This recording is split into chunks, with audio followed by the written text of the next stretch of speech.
नमस्कार विद्यार्थी मित्रांनो, आज आपण इयत्ता 8वीचा सराव संच 1.1 पाहणार आहोत.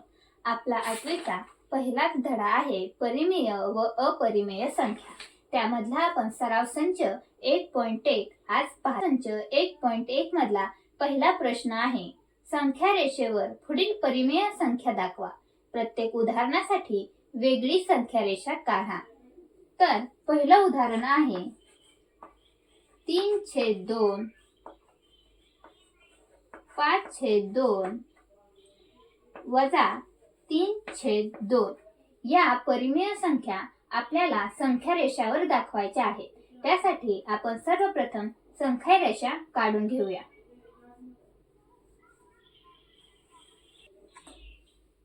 आपण संख्या रेषा काढून घेतली आहे. तर बघा, या उदाहरणामध्ये अंशस्थानी 3 आहे आणि छेदस्थानी 2 आहे. सगळ्यांचा छेद सारखा असून अंश हा वेगळा वेगळा आहे. तर आपल्याला अंशाची संख्या सांगते की आपण बिंदू कुठे घ्यायचा आहे आणि छेदाची संख्या सांगत असते की आपण या पूर्णांक संख्येचे किती भाग पाडायचे आहे. तर याचा छेद आहे 2, म्हणजे आपण या पूर्णांक संख्येचे 2 भाग पाडायचे आहेत. यामध्ये जर आपण एक रेष काढली तर आपल्या या पूर्णांक संख्येचे 2 भाग होतात. तर तुम्ही बघू शकता आपण संख्या रेषेचे 2 भाग पाडून घेतलेले आहेत. तर आपण 2 या संख्या रेषावर दाखवूया. तर 3/2 दाखवण्यासाठी शून्याच्या पलीकडे असलेल्या बिंदूपासून आपल्याला मोजायचा आहे. 1, 2, 3. आपला 3 हा बिंदू इथे आलेला आहे. तर आपलं 3/2 या ठिकाणी येईल. तर आपला दुसरा आहे 5/2. तर शून्यापासून 5 बिंदू मोजायचे आहेत. 1, 2, 3, 4, 5. आपलं 5/2 या ठिकाणी येईल. तर तिसरा आहे वजा 3/2. संख्यामालेच्या उजव्या बाजूला धन संख्या असतात आणि डाव्या बाजूला ऋण संख्या असतात. तर आपल्याला दाखवायचं आहे वजा 3/2. शून्यापासून 3 बिंदू 1, 2, 3. आपलं वजा 3/2 या ठिकाणी येईल. आपलं दुसरं उदाहरण आहे 7/5 वजा 2/5 वजा 4/5. तर आपण यासाठी एक संख्या रेषा काढून घेऊया. तर आपण संख्या रेषा काढलेली आहे. तर या छेदस्थानी 5 हा अंक असल्यामुळे आपण याचे प्रत्येकी 5 भाग पाडणार आहोत. 1, 2, 3, 4, 5. तर तुम्ही बघू शकता आपण संख्यामालेचे प्रत्येकी 5 भाग पाडून घेतलेले आहे. तर आपल्याला संख्यामालेवर दाखवण्यासाठी पहिलं उदाहरण आहे, पहिली परिमेय संख्या आहे ती म्हणजे 7/5. 7/5 दाखवण्यासाठी आपण 0 पासून 7 बिंदू पुढे मोजणार आहोत. 1, 2, 3, 4, 5, 6, 7. आपला 7/5 या ठिकाणी येत आहे. दुसरा आहे वजा 2/5. ही ऋण संख्या असल्यामुळे ती शून्यापासून संख्यामालेच्या डाव्या बाजूला येईल. 1, 2. आपलं वजा 2/5 या ठिकाणी येईल. तिसरा आहे वजा 4/5. 1, 2, 3, 4 वजा 4/5. आपलं तिसरं गणित आहे वजा 5/8 11/8. तर आपण संख्यामाला काढून घेऊया. छेदस्थानी 8 असल्यामुळे आपण या संख्यामालेचे प्रत्येकी 8 भाग पाडणार आहोत. 1, 2, 3, 4, 5, 6, 7, 8. बघू शकता आपण संख्यामालेचे प्रत्येकी 8 भाग पाडून घेतलेले आहे.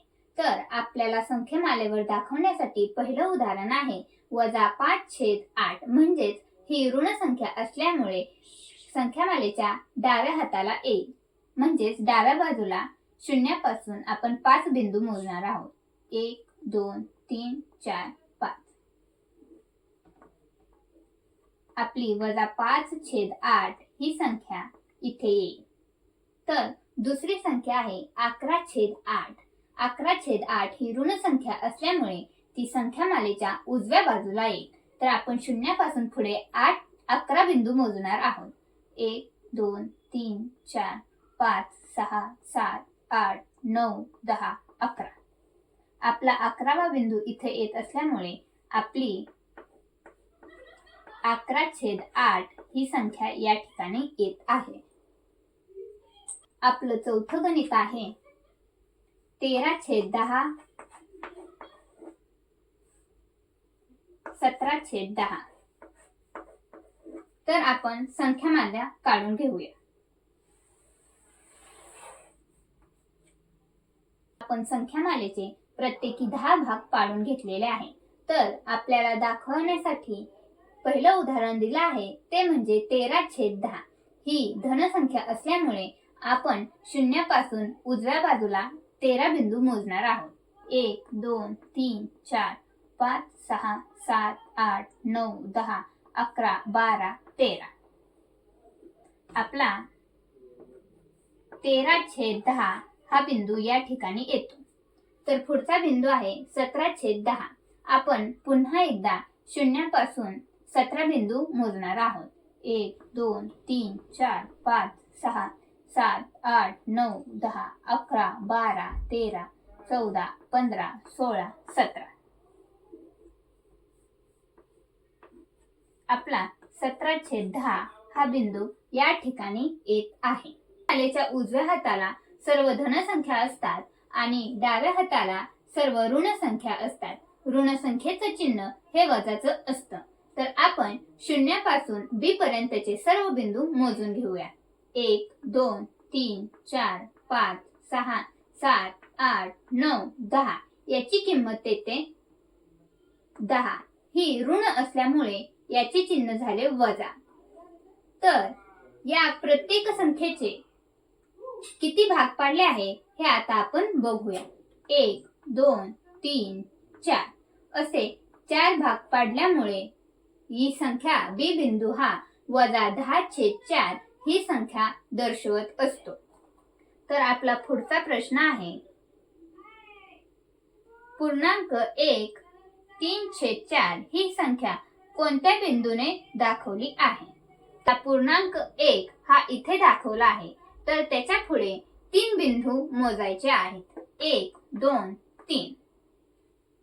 आपलं उत्तर आहे बिंदू सी. तर पूर्णांक 1 3/4 ही संख्या सी बिंदूने दर्शवली आहे. आपला तिसरा प्रश्न आहे डी या बिंदूने 5/2 ही परिमेय संख्या दाखवली आहे. हे विधान सत्य आहे की असत्य? तर आपला डी बिंदू या ठिकाणी आहे. तर आपण शून्यापासून सर्व बिंदू मोजून घेऊया. 1 2 3 4 5 6 7 8 9 10. डी बिंदू हा 10व्या नंबरला येत आहे. म्हणजे ती संख्या झाली 10/4. आपण जर याचे संक्षिप्त रूप काढले तर ते होते बेदुनी 4 बेपंचे 10 5/2. म्हणजे 10/4 बरोबर 5/2. हे विधान सत्य आहे.